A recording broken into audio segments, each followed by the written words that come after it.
My last class of the semester was last Thursday. And it was not only the last class of the semester, I think it was one of the worst.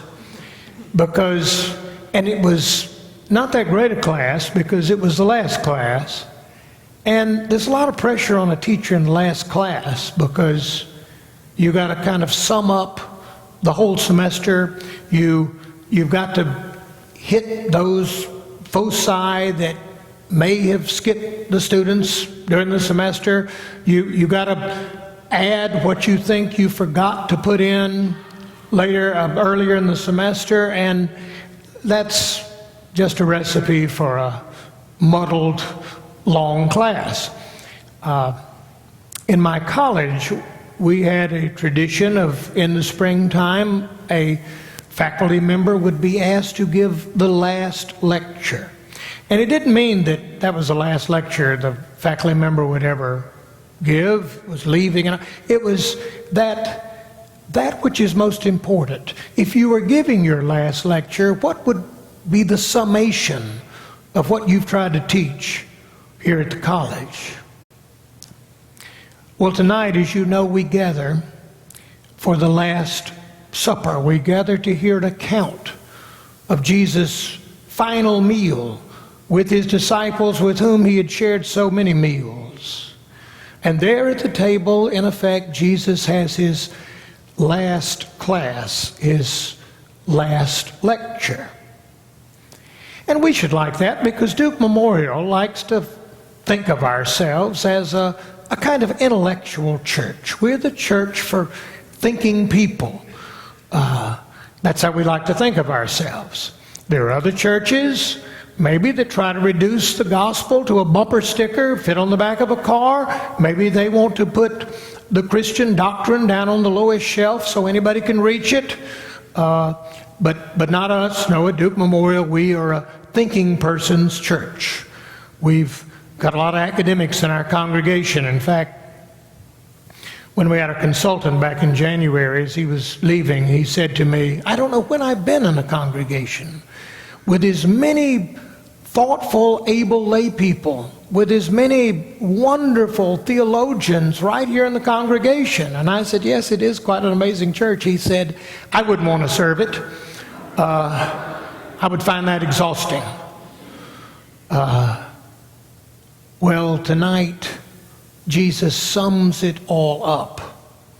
You know that Jesus, a favorite term for Jesus, is rabbi, teacher. His disciples have called him teacher. A couple of occasions, they've even called him prophet, speaker of the truth. But tonight, as he is host at table, for his last meal with them, as he goes to walk that narrow way to the cross, Jesus is Lord. Tonight, around the family dinner table, a great mystery is enacted. Jesus gathers with his 12 closest friends, who are also his worst betrayers. He gathers with them as if for a final summing up of what is most important. And he says to them, here, have some bread, take some wine. He enacts whatever it is he wants to teach them on this night through a meal, through bread and wine.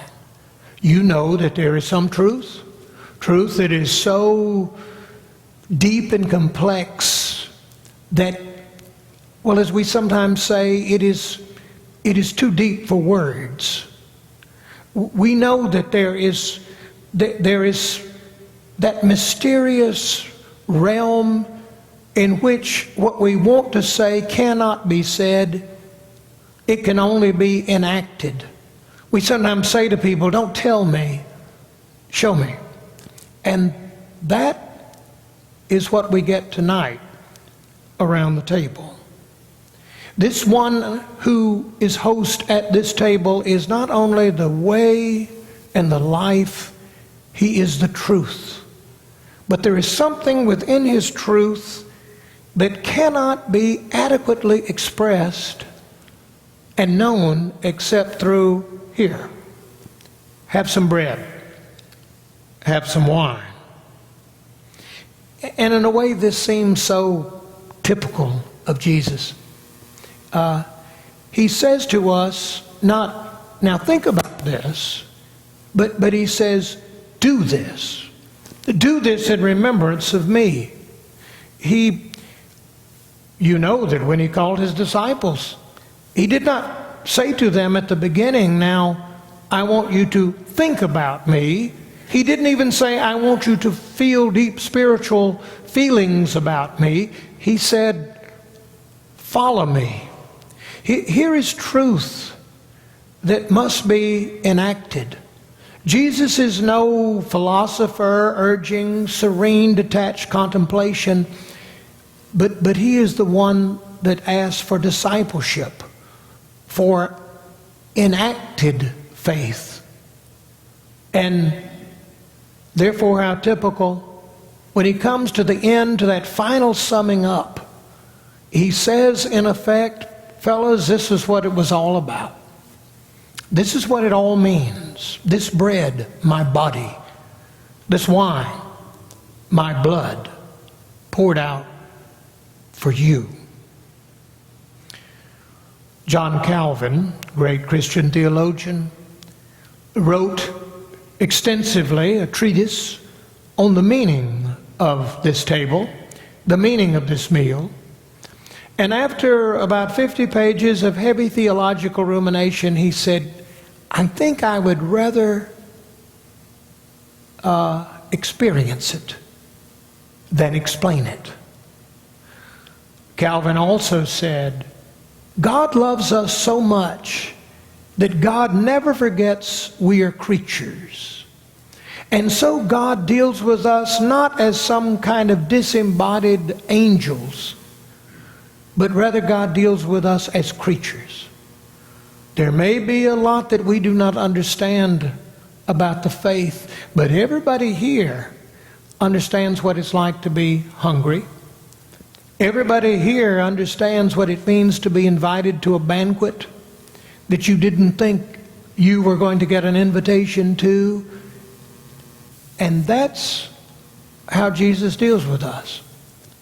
In simple ways we can understand. There is a mystery being enacted here. It is a thick mystery of how in the world Jesus can choose to spend his last hours before the cross with friends who are also his betrayers. How can he stoop down and wash the feet of the very people that shall forsake him and flee into the darkness? How can he go to suffer for sinners? This is a great mystery. Therefore, he says to us here, take some bread, take some wine. Tonight is not a night for teaching of doctrine or for preaching. Tonight is a night for enacting a truth that is at the heart of our faith, a truth so deep of God with us. God with us in bread and wine, God with us all the way to death on a cross. This bread, he says, my body. This wine, my blood. Given for you. Thanks be to God.